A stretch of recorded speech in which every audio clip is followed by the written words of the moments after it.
Olá, irmãos, a paz do Senhor. Muito obrigado por estar acompanhando e compartilhando nossos estudos através deste vídeo. Mais um vídeo para você, desta feita o vídeo número 32. Só lembrando a você que no último vídeo nós falamos acerca do segundo assunto, foi o vídeo número 31. Nós falamos acerca da vitória de Acabe sobre Ben-Hadad. Está lembrado? Vitória de Acabe sobre Ben-Hadad. Naquela ocasião, o próprio Deus enviou um profeta e aquele profeta falou com o rei Acabe, deu estratégia de ataque. Lembrando que naquela ocasião o ataque seria em Samaria. Samaria estava cercada pelo poderoso exército de Samaria com seus confederados, cerca de 32 reis, ou governadores das províncias que estavam ali em coalizão para juntos cercar a cidade para um possível ataque. Porém, o Senhor nosso Deus ele frustra os projetos do rei da Síria, né, o rei daquela ocasião, que estava reinando na nação chamada Síria. O Senhor frustra os seus planos, dando ao rei Acabe, apesar de ser um rei idólatra, o Senhor na sua misericórdia, com o pacto que ele tinha feito com Abraão, o Senhor honra esse pacto, dando esta vitória ao rei de Israel, na ocasião o rei Acabe. Então, não era porque Acabe era bonzinho, ao contrário, Acabe era um rei, um dos piores reis que já pisou ali na terra de Israel. Né? Pior do que Jeroboão, fez coisas piores do que o seu próprio rei Onri, aquele que edificou a cidade de Samaria e estabeleceu-a como a capital do reino do norte. Muito bem, naquela ocasião nós comentamos que a cidade de Samaria estava cercada, lembrando que Samaria era uma cidade que estava num local alto, numa elevação, e a tropa inimiga da Síria estava cercando a cidade. Como já falei, o Senhor enviou um profeta, deu a Acabe aquela estratégia. Acabe, podemos dizer que foi um ponto positivo na sua vida, porque ele deu crédito a essa estratégia dada pelo profeta do Senhor. Vimos que esse profeta não se tratava nem de Eliseu nem Eliseu. Ali, o Senhor dá estratégia informando que essa batalha seria dada através destes 232 servos dos comandantes dos distritos de Israel, né? Não eram homens experimentados na batalha, mas eram servos que estavam ali ao dispor dos seus senhores, servindo a eles ali como pajem de arma, enfim, eram servos. Não eram homens experimentados, não eram guerreiros, não eram verdadeiros combatentes. E ali você sabe que naquela ocasião o rei da Síria estava se embriagando com os demais reis. Você já sabe, se tiver alguma dúvida é só voltar um pouquinho o texto, né, ou o vídeo e assistir, e você vai entender na íntegra. O importante ali é que foi uma vitória, uma generosa vitória, uma expressiva vitória, uma vitória dada pelo Senhor. Não foi uma vitória do rei Acabe, a vitória, os louros da vitória, a glória ali seria a glória do Senhor, ou foi a glória do Senhor, porque foi o poder de Deus que deu aquela estratégia. Por quê? Porque o exército de Acabe era bem inferior em termos de quantidade ao exército confederado com a Síria comandando ali aquela batalha. Tá certo? Então, só trazendo essa palavra para que você entenda essa situação. E ali você sabe, na continuação, a vitória não só através desses 232 homens, mas o exército de Israel, que era praticamente constituído por infantaria, vem logo atrás e ali entra naquele acampamento dos sírios e ali desfere uma grande mortandade ali, matando numerosos efetivos, né, de tropas da Síria e das demais coalizões. A vitória foi realmente uma vitória grandiosa. Muito bem, aí nós paramos vendo que no último texto, vou ler o último versículo, do texto anterior, para que você fique bem situado, para que possamos dar uma continuidade a partir desse texto. O texto diz assim: então o profeta chegou-se ao rei de Israel e lhe disse: vai e esforça-te e atenta e olha o que hás de fazer, porque no decurso de um ano o rei da Síria subirá contra ti. Ou seja, ele estava já alertando o rei Acabe que o rei da Síria, Ben-Hadad, não ficaria ali, essa vitória não seria, esta humilhação ou esta derrota da Síria não ficaria de graça, mas ele voltaria a contra-atacar, e ele disse que estabeleceu o prazo que foi de 1 ano. Um ano depois, o rei Ben-Hadad iria lutar, entrar em conflito novamente com Israel. Você pode perguntar, mas por que esperar todo esse tempo? Nós temos que lembrar que aquela região era uma região muito seca, o sol causticante e com poucas chuvas. Um exército, para sair para uma batalha, deveria ter seus suprimentos, tanto suprimento de comida, como a gente fala no exército, deveria ter ração e água, ou seja, alimentos, né, sólido, como também água para os soldados. E sempre tem aquela questão, chuvas, aí se plantavam, aí depois tem a colheita. Então muitos desses soldados, tanto de Israel como do exército da Síria, eram utilizados para isso, não só no plantio, como também na época da colheita. Esses soldados eram mão de obra, podemos dizer assim, mão de obra útil nas nações.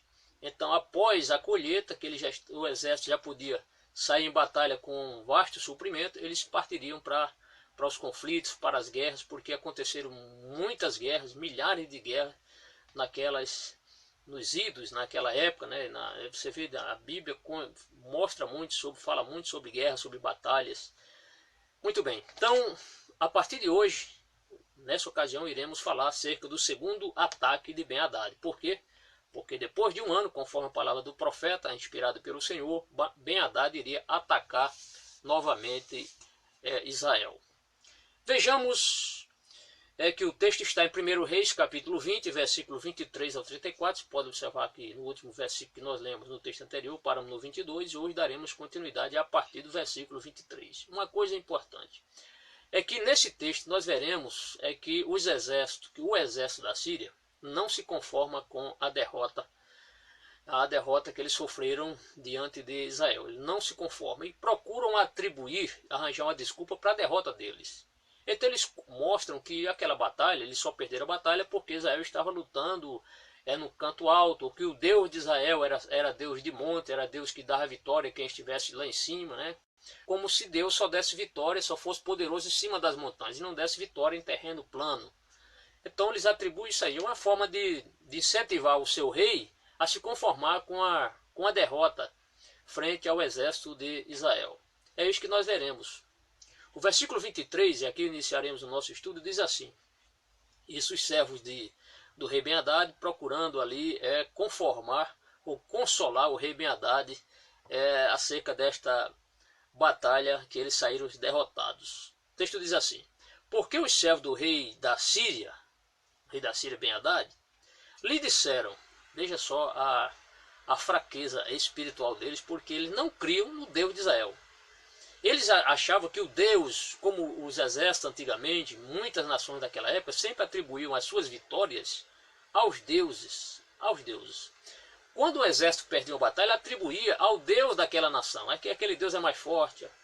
Ou então porque eles estavam em débito para com o Deus que eles serviam. Né? Esse Deus, lembrando sempre Deus com D minúsculo. Esse Deus que eles estão falando aqui. Então o que eles falam para o rei Ben-Hadad? Eles dizem o seguinte, seus deuses... Na minha Bíblia está com D minúsculo, a sua provavelmente também. Seus deuses são deuses dos montes. Seus deuses, os deuses de Israel, é o que eles estão falando aqui para o rei Ben-Hadad, são deuses dos montes. Por isso, foram mais fortes do que nós. Mas pelejemos com eles em campo raso, ou seja, vamos pelejar com eles numa planície. E por certo veremos se não somos mais fortes do que eles. Lembre-se que Samaria não estava numa planície, mas num canto alto.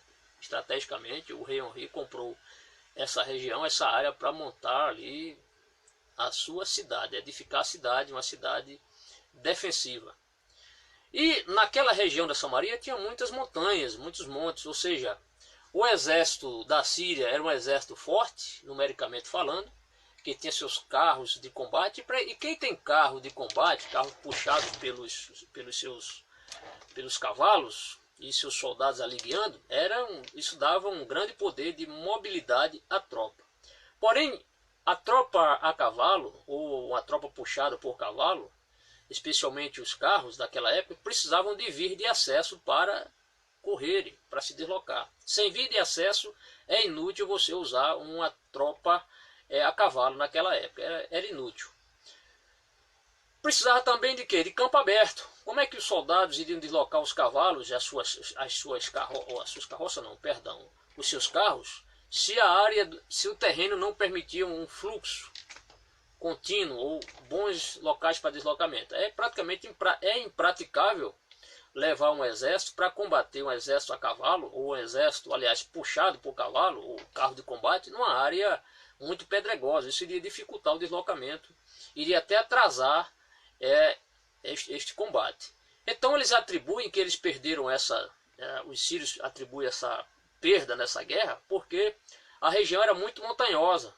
E Deus o Deus de Israel só dava vitória a Israel, porque a batalha foi nessa região pedregosa, montanhosa. Porque, segundo eles, Deus era o Deus das montanhas, e não era Deus de planície. E que eles aconselham o Ben-Hadad para lutar desta vez, não mais nas montanhas, mas em canto plano. Para quê? Para que seu exército pudesse deslocar não só as suas tropas, mas particularmente os seus carros em área livre, né? sem árvores e sem pedras no caminho, né? Para não dificultar o deslocamento. A tropa de Israel era uma tropa praticamente composta por soldados de infantaria. Não vemos em nenhum momento até nessa situação, não só na primeira batalha, mas nessa, não veremos aqui a informação de que Israel tinha um exército, no seu contingente tinha carros de combate. Não tinha, mas o que é que o exército de Israel tinha? Uma tropa a pé. Então o exército de Israel era praticamente formado pela infantaria, ou seja, soldados que combatem a pé. Isso é relevante, por quê? Porque o soldado a pé ele combate em qualquer região, tanto na planície, como também em terrenos pedregosos, em florestas, em montanhas. A infantaria é, como dizemos sempre, a rainha das armas. Vamos em frente. Então eles procuram, eles aconselham o rei Ben-Hadad para ir novamente, fazer a nova investida, mas agora em campo aberto. É o que o texto está nos mostrando. Ele diz assim, vou ler novamente: seus deuses são deuses dos montes, por isso foram mais fortes do que nós. Mas pelejemos com eles em campo aberto, ou seja, numa planície, e por certo veremos se não somos mais fortes do que eles.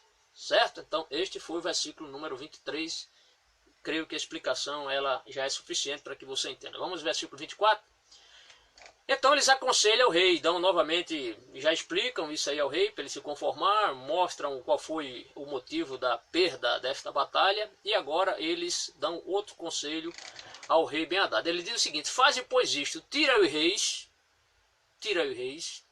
cada um do seu lugar, e põe capitães em seu lugar. Então eles aconselham, olha, os reis, como se dissesse, dispense os reis dessa batalha, mas coloque capitães para comandar essas tropas. Por quê? Porque nós sabemos que os reis eles não eram praticamente os generais comandantes dos exércitos, apesar de alguns se destacarem. Muitos reis se destacaram por sua bravura, por ir à frente da sua tropa ali, junto, batalhando. Como o rei Davi foi um rei guerreiro.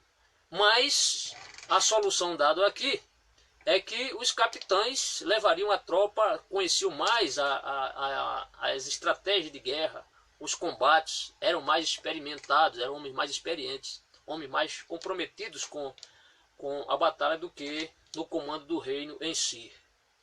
Mesmo porque nós vemos que esses reis, eles estavam distraídos com o rei Ben-Hadad, tomando ali, se embriagando ali enquanto a batalha não começava. Nós vimos isso no texto anterior, no último vídeo, que esses reis estavam juntamente com Ben-Hadad ali se embriagando nas suas barracas, em seus acampamentos. Então eles pedem que o rei faça essa substituição, que dispensasse os reis, pede que Ben-Hadad dispense os reis e no lugar desses reis colocasse capitães, ou seja, homens realmente preparados para liderar os seus soldados em guerra.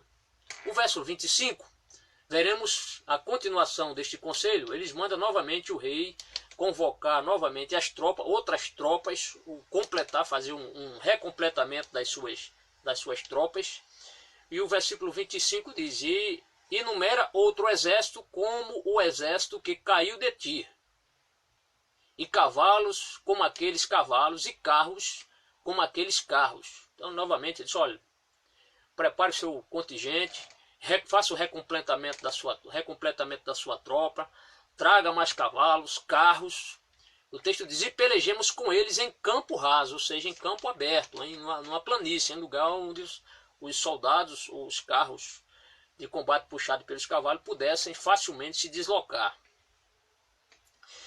E o rei então acata esse conselho dos seus conselheiros, daqueles seus servos, porque o texto diz assim, quando ele diz, e veremos se não somos mais fortes. E o texto diz, e deu ouvidos à sua voz, e assim fez. Então ele aceita aquele conselho, ele dispensa aqueles reis, e no lugar desses reis, ele coloca capitães e faz o recompletamento. Isso estava acontecendo aonde? Isso estava acontecendo praticamente ou já na Síria, ou em Damasco, este conselho, ou pode ter sido durante o deslocamento para essa região. Nós não sabemos disso, mas isso não é tão relevante. O verso número 26, aí veremos o cumprimento da palavra do Senhor, quando o Senhor usou aquele profeta para dizer que dentro de um ano o rei Ben-Hadad iria atacar. Isso, de fato, para se cumprir a palavra de Deus, que não foi a palavra do homem, mas o próprio Deus usando a boca do profeta. É o que nós veremos no versículo 26. E sucedeu o que? Passado um ano, Ben-Hadad fez revista dos sírios, ele passa em revista dos sírios, e subiu a Afeca para pelejar contra Israel. Isso aqui é interessante, esse termo Afeca, por quê? Porque o deslocamento de Damasco até Samaria é um deslocamento longo, praticamente ali cerca de 160 quilômetros se for estrada reta.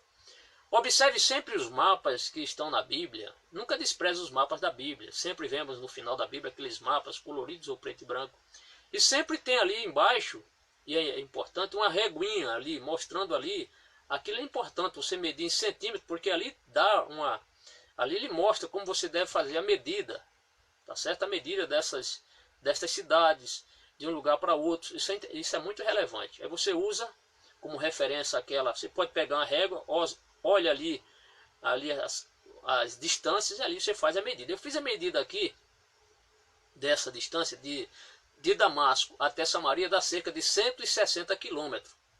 Isso em linha reta. Mas nós sabemos que aquela região é uma região também montanhosa, e havia muitos deslocamentos, tanto de subida como desbordamentos, então foi uma viagem, digamos assim, cerca de 200 quilômetros.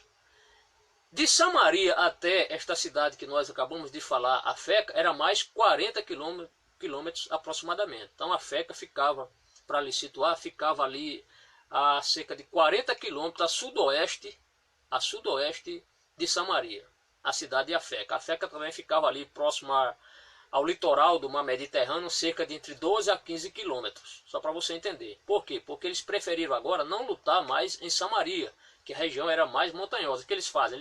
Passam ali desbordando por Samaria, encontram essa região, a região chamada Afeca, um terreno mais propício ao deslocamento sem elevações, sem muitas pedras, e ali para eles seria o local ideal, porque assim eles queriam realmente enfrentar Israel agora a peito aberto, sem nada de montanhas ali, segundo eles achavam que Israel só lutou, só venceu porque o Deus deles, né, eles usam esse Deus com D minúsculo, não tinha a mesma fé que o verdadeiro israelita tinha, achavam que Deus só dava vitória nas montanhas.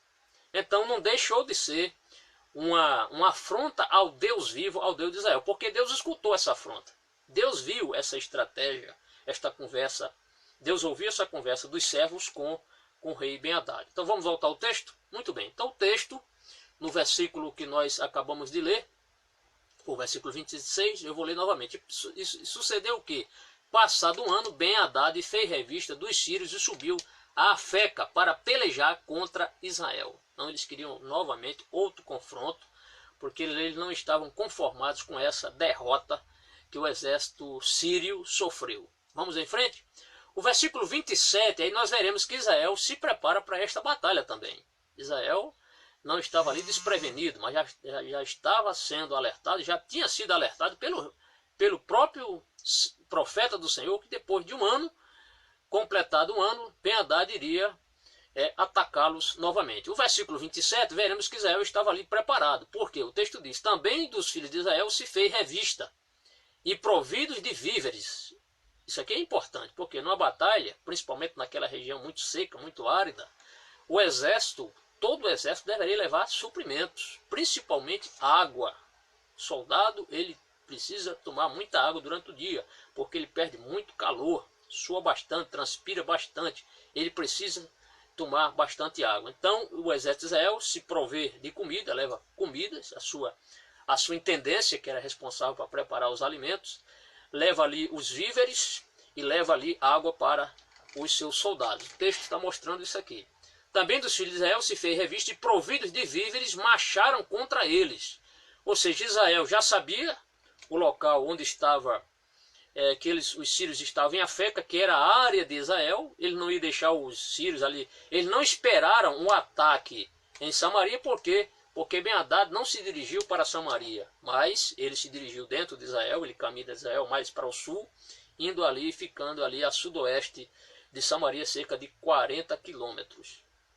Então o texto diz que eles marcharam contra ele, os israelitas, e os filhos de Israel acamparam-se defronte deles. Não sabemos essa distância, mas um exército ficou na frente do outro. Agora veja a quantidade do efetivo de Israel. O autor do livro dos Reis, ele usa aqui ele faz o seguinte termo, que o exército de Israel era como 2 pequenos rebanhos de cabras, ou seja, é como se Israel tivesse 2 pequenos batalhões, e ele assemelha isso, ele usando essa figura aqui, diz como dois rebanhos de cabra. Mas ele mostra novamente o efetivo bem maior do exército sírio, mas ele diz: mas os sírios enchiam a terra. Os sírios enchiam a terra. Isso é relevante por quê? Porque a vitória seria dada pelo Senhor. Então, numericamente, o exército de Samaria, o exército de Israel, não teria com a mínima condição de enfrentar esse exército da Síria se não fosse a mão de Deus para dar vitória. Você viu que no vídeo anterior o Senhor deu aquela vitória, deu a estratégia. Os soldados foram e batalharam e venceram aquele numeroso exército. Novamente, outra batalha estava para acontecer. E aqui o autor dos Reis, ele diz que o exército, o efetivo do rei Acabe era semelhante, era como se fosse 2 rebanhos de cabra, ou seja, muito pequeno, em relação, se comparando com o exército dos sírios. É o que o texto aqui está dizendo. Mas os sírios enchiam a terra. O versículo 28, é o versículo seguinte, nós vemos novamente o Senhor nosso Deus enviando agora outro homem para dar um recado ao rei Acabe. Novamente veremos a misericórdia do Senhor agindo em favor de Israel. Olha o que diz o texto. E chegou o homem de Deus e falou ao rei de Israel e disse: alguns comentaristas dizem que não era o mesmo. Por quê? Porque no texto que nós lemos anteriormente, nós vimos que, no outro comentário, vimos que era um profeta que não tinha nome, um profeta anônimo. Desta feita, foi omitido aqui o termo profeta. Então alguns concordam que não era o mesmo profeta. Não era aquele mesmo que tinha profetizado que dentro de um ano Ben-Hadad iria atacar novamente. Mas o texto diz que um homem de Deus. Pode ter sido o mesmo homem, mas pode não ter sido este profeta, e sim outro homem. Mas isso não é importante. O mais importante é que Deus usou esta pessoa para falar com o rei Acabe novamente. É o que nós veremos. Versículo 28. E chegou o homem de Deus e falou ao rei de Israel e disse: assim diz o Senhor, novamente. Da mesma maneira que aquele profeta inicia aquela conversa com o rei Acabe, naquele primeiro momento, quando o rei iria sofrer a primeira incursão do rei Ben-Hadad, novamente, este profeta, agora outro profeta, ou o mesmo profeta, ou o mesmo homem, inicia com a mesma palavra. Assim diz o Senhor. Aí vem o recado. Porquanto os sírios disseram. Então, Deus, na sua onisciência, na sua sabedoria, Ele, na sua onipotência, na sua onipresença, na sua onividência, ou seja, Deus vê tudo, Ele escutou quando os servos de Ben-Hadad estavam aconselhando Ben-Hadad, justificando a perda da batalha, em atribuir a Israel a vitória, porque o Deus de Israel era Deus de montanhas. Aí Deus ouviu essa conversa. Olha o que diz o texto aqui. Porquanto os sírios disseram, o Senhor é Deus dos montes e não Deus dos vales. Toda esta grande multidão entregarei nas tuas mãos. Deus está dizendo, toda esta multidão, Acabe, que você está vendo, inimiga, eu te darei nas tuas mãos. E novamente aquele mesmo texto, aquela palavra do Senhor, que nós vimos no versículo 13 anteriormente. Para que saibas que eu sou o Senhor. Então, meus amigos, meus irmãos, Deus está novamente mostrando ao rei Acabe que só ele é o Deus verdadeiro. Eu penso que aqui era para essa palavra serviria para mostrar ao rei Acabe que ele parasse com a idolatria, que ele erradicasse a idolatria, que ele tirasse a idolatria de Israel. Por quê? Porque o próprio rei de Israel já tinha visto N vezes que Deus é o Deus de Israel. Era o Deus que deu a vitória no Monte Carmelo. Foi o Deus que enviou a chuva, conforme os 3 anos e meio deveria se cumprir aquela palavra. Foi o Deus que deu aquela estratégia para que Samaria, Israel, vencesse com aqueles 232 jovens servos e depois aqueles 7.000 tivesse aquela vitória gloriosa sobre o exército, o forte exército dos sírios. Quer dizer, experiências com Deus, Acabe já tinha de sobras. Ele já tinha sobejas provas que Deus é o Deus verdadeiro. Mas, novamente, Deus envia outro homem para mostrar que a vitória seria dada por Deus e a glória seria para o Senhor. É o que o texto diz. Toda esta grande multidão entregarei nas tuas mãos, para que saibas que eu sou o Senhor. Foi esta a palavra. Então o Senhor não estava dando a vitória, não era por causa de Israel, não era pelas ações do rei Acabe. Se dependesse das ações do rei Acabe, ele sempre seria derrotado. Mas o Senhor, como Deus viu que ele tinha sido afrontado, escarnecido, e a Bíblia diz que Deus de Deus ninguém se escarnece, ninguém pode escarnecer de Deus, Deus não deixará essa pessoa impune, né? Conforme Gálatas capítulo 6, versículo 7, não erreis, Deus não se deixa escarnecer. Tudo que o homem plantar, isso também se fará. Assim como aquele homem, Ben-Hadad, tinha semeado ali no seu afã de querer tudo ali de Israel, o Senhor o humilhou. Aquele rei Ben-Hadad que disse que em Samaria não teria pó suficiente para que as mãos de seus soldados fossem carregadas porque faltaria terra, foi aquele mesmo que foi humilhado naquela primeira batalha, que saiu, correu, escapou num cavalo, senão sua vida também seria ceifada. Então Deus, ele não aceitou essa afronta, porque eles estavam desafiando o próprio Deus, achando que Deus só era Deus que combatia, que dava vitória, ou Deus que guerreava somente nas montanhas, mas não nas planícies, não nos vales. Então foi por isso que o Senhor, ele manda esse recado para o rei Acabe, para que Acabe entenda, e que os sírios também aprendessem essa lição, que Deus não é só Deus dos altos, Deus não é só Deus dos planaltos, Deus das montanhas, das colinas, mas era o Deus que batalhava em qualquer canto. Em qualquer terreno Deus estava pronto para batalhar. Vamos em frente? Vamos lá. Então, nós lemos o versículo 28. O Senhor diz, entregarei nas tuas mãos para que saibas que eu sou o Senhor. Vamos ao versículo 29. O versículo 29 vai nos mostrar que houve uma semana ali de bastante tensão. Uma semana de tensão. Israel estava de frente dos sírios, um olhando para o outro ali, distante, claro,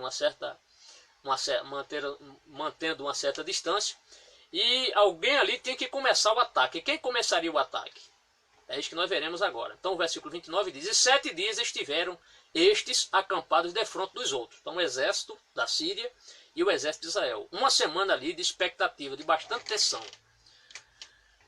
Prossigamos. Estiveram estes acampados defronte dos outros. E sucedeu ao 7º dia que a peleja começou. Ao 7º dia. Essa questão do 7º dia, ela é muito relevante porque Israel considerava muito essa questão do número 7. Não vamos entrar aqui em detalhe, porque aí é outro assunto. Mas Israel, como um sinal de Deus, apesar do profeta não ser usado para dizer quando eles começariam, mas eles esperaram essa questão numérica. No 7º dia, o texto diz: ao 7º dia que a peleja começou, e os filhos de Israel feriram dos sírios 100.000 homens de pé, num dia. Então, estavam ali, um exército frente para o outro, uma semana de expectativa, de bastante tensão. Israel toma a iniciativa do ataque, geralmente quem toma a iniciativa do ataque é mais favorecido, pela questão da surpresa, ter a iniciativa do combate. E o texto já nos mostra que o exército de Israel feriram 100.000. Vejam o efetivo aqui. Aí aqui já diz. O exército dos filhos de Israel feriram dos sírios 100.000 homens de pé, ou seja, de infantaria. Num dia. Apenas num dia. Então, homens de pé, sempre que você lê na Bíblia, homens de pé se refere aos homens que não é o exército montado a cavalo, mas a própria infantaria. Então Israel, a vitória, o Senhor já tinha vaticinado que daria essa vitória, e isso aqui acontece. Israel tem essa iniciativa do combate, entra em conflito com os sírios e derrota ali de forma maravilhosa, arrasadora, o exército dos sírios. Aqui diz, sírios feriram dos sírios 100.000 homens de pé num dia. O versículo 30 nós veremos que alguns escaparam, vão para um lugar, só que ali eles também são derrotados. Olha o que o texto diz. E os restantes fugiram para Afeca. Então ele estava na área de Afeca. Afeca era uma cidade murada, bem murada. Quando ele se vê encurralado os sírios no campo, a batalha foi no campo, uma batalha campal, o refúgio que eles têm é escaparem na cidade, mesmo porque na cidade ali tinha um certo abrigo para eles fogem. O texto diz, os restantes fugiram para Afeca, a cidade, só que neste momento, quando eles estão ali, o que acontece? Não sabemos como, alguns dizem que foi através de um terremoto, alguns dos comentaristas. O que acontece é o seguinte, é que há uma catástrofe acontece. É que o muro dessa cidade cai por cima, ou arreia por cima, dos sírios e extermina ali 27.000 homens, é o que o texto diz. E os restantes fugiram para Afeca, a cidade, e caiu o muro sobre 27.000 homens que restaram. Não sabemos como, mas eu creio que Deus mandou ali um terremoto, apesar do texto não dizer isso, mas você sabe que Deus sempre usa a natureza a seu favor para fazer o que Ele quer, usa o vento, usa o fogo, usa o que Ele quer para cumprir o seu beneplácito. Então aqui está. A Bíblia diz que o muro da cidade caiu, né, se desmoronou por cima dessa tropa. Então 27.000 que restaram. Ben-Hadad, o que acontece agora? E Ben-Hadad, vendo isso, ele foge novamente, tenta escapar. É o que o texto diz. Ben-Hadad, porém, fugiu e veio à cidade andando de câmara em câmara, ou seja, de quarto em quarto, escapando, procurando se escapar, se sair daquele ileso daquela batalha para ele não ser pego e não ser morto. Então ele procura se refugiar. No verso 35 nós veremos aqui uma iniciativa, uma ideia, um plano que os seus servos bolaram para que a vida do rei da Síria, o rei Ben-Hadad, fosse poupado. Eles planejaram isso.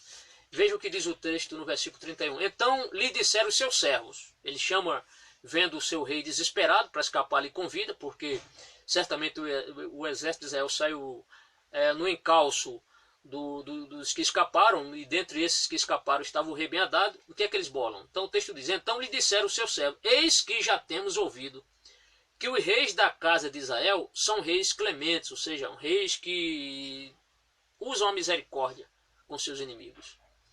Ponhamos, pois, panos de saco. Veja a estratégia dele. Vamos colocar uma roupa bem saco de silício, panos de saco aos nossos lombos e cordas às cabeças.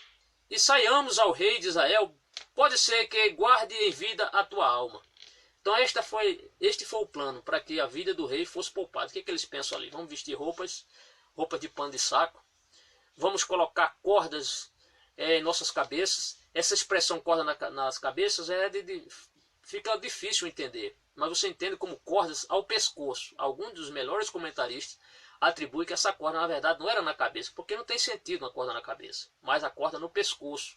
Ele faz ali, quem sabe, uma espécie de nó já de forca, para chegar ali já no estado já pronto para morrer. Mas tudo isso como hipócritas, no estado já de hipocrisia. É claro que ele não iria revelar esse plano, mas se mostrando para que o rei, ao vê-los, percebesse ali e tivesse clemência deles, daqueles pobres coitados que apareceram ali com essas roupas já tão rotas, roupas humildes e com a corda já no pescoço, já para serem mortos. Essa foi a estratégia deles para o rei Ben-Hadad. Aí no versículo 32, esse plano eles levam a cabo, eles colocam esse plano em ação. O verso 32 nos mostra isso. Diz assim: então cingiram panos de saco, se vestiram aos lombos e cordas às cabeças, lembrando sempre a corda ao pescoço. E vieram ao rei de Israel e disseram. Então eles procuram creio com uma pequena comitiva, vai onde está a presença, ali na presença do rei, o rei de Israel, o rei Acabe, e ele diz o seguinte: diz o teu servo, olha, diz o teu servo. Veja bem,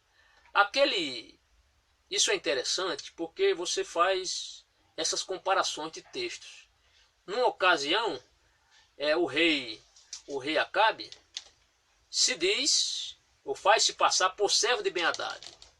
Agora era o rei Ben-Hadad que se passava por servo, agora de Acabe. Então veja como as coisas mudam, como a história ela tem seus inícios, tem seus fins, né? Então veja agora quem está por cima e quem está por baixo.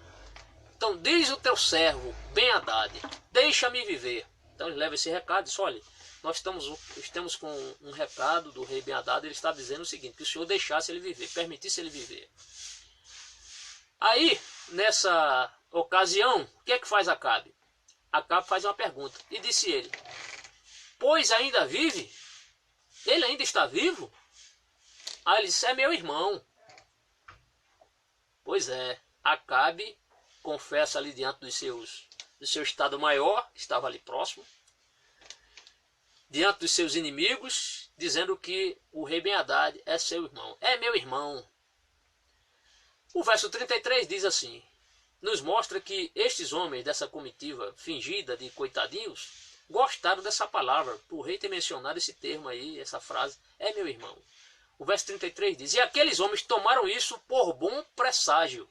Ou seja, eles gostaram. Olha, o rei falou que ele é meu irmão, isso significa que ele vai ser clemente, ele vai poupar a vida do nosso rei Ben-Hadad. É como se dissesse: ó, gostei de ouvir essa palavra, fiquemos tranquilos. Muito bem.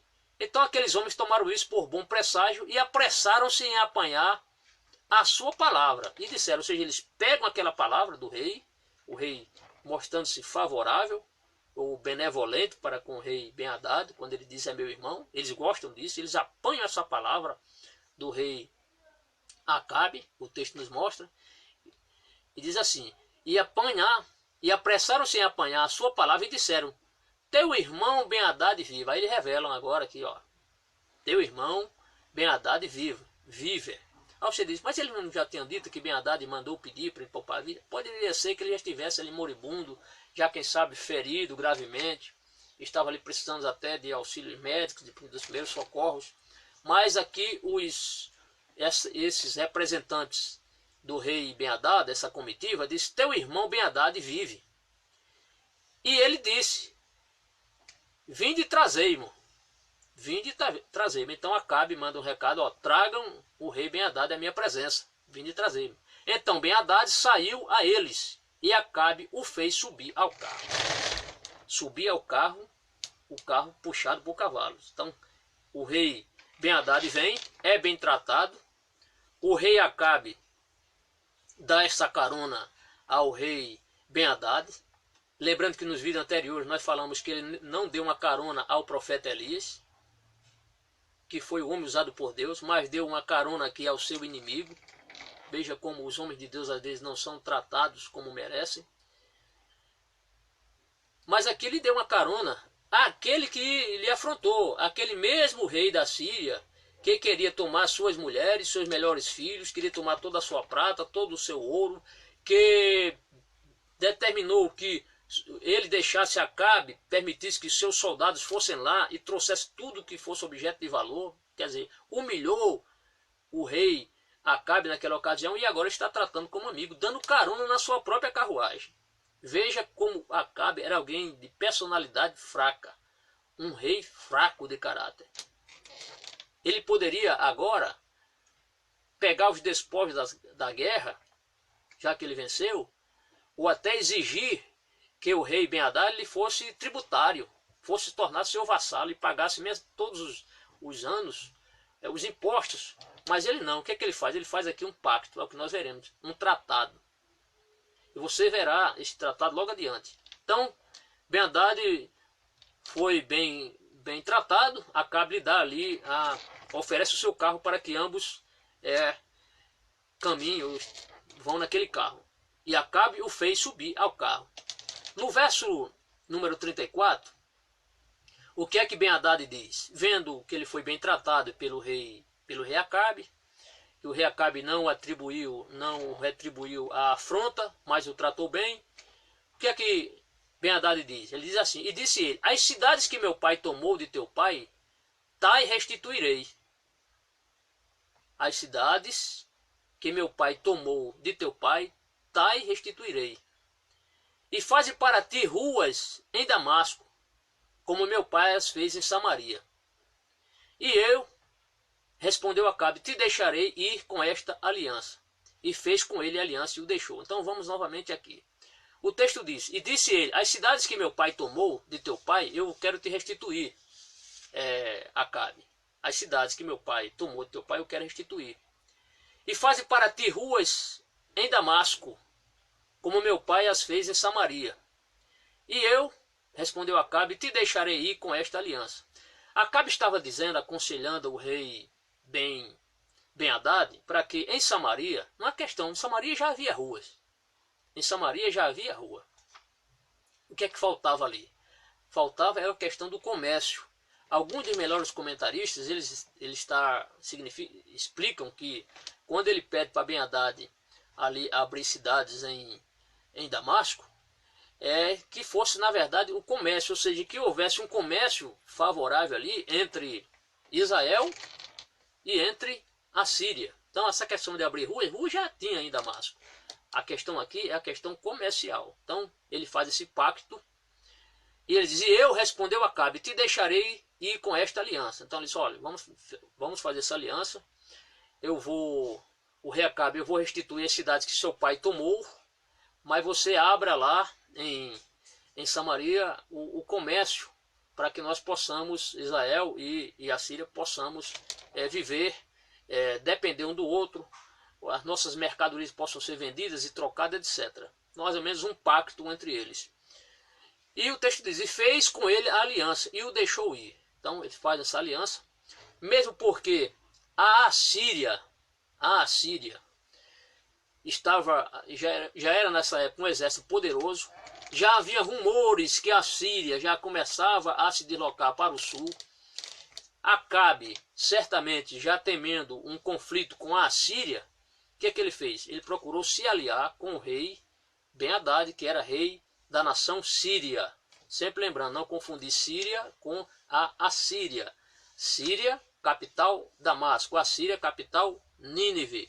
Lembrando esse detalhe. Então, eles fazem esse pacto para que um pudesse comercializar com o outro, viver em paz um com o outro, quem sabe até em guerra um auxiliar o outro, entrar em um pacto de amizade, para que unisse as forças para um possível ataque contra a Síria, que já havia rumores que a Síria já estava se deslocando para o sul. Então devemos entender dessa forma. O que fica aqui então, resumindo, antes de eu trazer aqui, já finalizando o texto aqui, veja que o que Deus prometeu, o Senhor fez. Prometeu dar aquela vitória na primeira vez, no primeiro ataque, e o Senhor deu. Agora, novamente, outra vitória. 100.000 caíram naquele primeiro ataque. E depois 27.000, creio que a ação de Deus mandou um terremoto e aquela parede daquela cidade caiu por cima dos sírios, exterminando ali bastante sírios, cerca de 27.000. Então uma vitória magistral, magnífica do Senhor, porque o Deus falou e se cumpriu. Tá certo? Então entenda o seguinte: Deus é Deus dos montes, Deus é Deus dos vales. Não existe lugar onde Deus não possa estar. O Senhor mostrou para os sírios que ele combate em qualquer lugar. Independe do terreno. O Senhor luta em qualquer lugar. Ele tem poder em qualquer lugar. A gente deve se lembrar daquele texto de Davi, quando a gente pensa assim, quando Davi, no Salmo 122, ele diz: eleve meus olhos para os montes. De onde me virá o socorro? Essa expressão de Davi, a gente pode pensar, será que Deus estava só nos montes? Não. Mas podemos entender como os montes, literalmente falando, como também os montes das dificuldades que cercavam Davi. De onde me virá o socorro? E ele responde: meu socorro vem do Senhor que fez os céus e a terra. Se diante das dificuldades se por acaso você esteja passando por grandes dificuldades, lembre-se que ao seu lado existe um Deus todo-poderoso, que sabe lutar nas montanhas, sabe lutar nos relevos, sabe lutar nas planícies, sabe lutar nos vales, sabe lutar na água, debaixo d'água, em qualquer lugar. Deus é Deus de vitória. E assim você possa ter mais e mais experiências com o Senhor. No Salmo 46, o texto, versículo 9, diz: ele faz cessar as guerras, queima os carros no fogo. Então o Senhor, ele faz cessar as guerras até o fim, quebra o arco, corta a lança, queima os carros no fogo. O Senhor foi tão bom que não queimou os carros dos sírios, mas que bem poderia, porque a Bíblia diz que ele quebra o arco, corta a lança e queima os carros no fogo. Deus não é Deus só das montanhas, Deus é o Deus em qualquer área, em qualquer lugar. Tá certo? Então, que a bênção de Deus esteja sobre a sua vida, tenha mais e mais experiências com o Senhor, creia nesta palavra, nesta vitória, mais uma vitória expressiva que Deus deu a Israel, de forma que a palavra do Senhor se cumpriu, literalmente se cumpriu. Israel teve uma grande vitória. O que não vemos é o rei Acabe reconhecendo esta vitória do Senhor. Convido você para assistir o próximo vídeo, o próximo comentário. Nós iremos falar sobre um profeta condena Acabe. Essa ação de Acabe em ter sido favorável ao seu inimigo, você verá que Deus não gostou desta palavra. Você vai entender. Que Deus lhe abençoe em Cristo Jesus, nosso Senhor.